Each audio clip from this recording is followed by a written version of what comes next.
So today I'm going to unbox this awesome modern looking wood blade fan. So let me just start with these wood blades. This is very key. It's not plastic, it's actually solid wood. You can see the stain in the finish and pre-drilled holes. You got 3 of these blades. These blades are actually going to connect to the motor into these 3 different spots, and then I'm going to connect a light fixture to it. So let me show you, there's no wiring of the fan to the light fixture because it has these connectors. So here is the light mechanism. I'm actually just going to slide off this plastic cover. You can see there's plenty of LEDs. It has a range of color temperatures, which you're going to see on the remote, but this is the connector input that I'm going to use.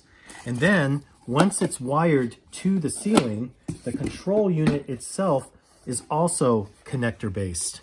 So again, saving me the time of wiring. The only wire nut I'm going to actually be doing is when I put the AC wiring to this control unit. Now I'm going to show off some of the other cool features. The remote control. It's sleek, it's very thin, easy to hold, comes with a wall mount unit, but it has a quick 30-minute timer, and then it has 4 additional hour-based timers.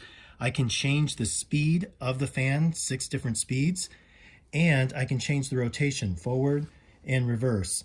I also have the lighting adjustment as well, and you can see a light gust or a high burst if needed, just to get that nip out of the air. There's also the light button here and power on and off.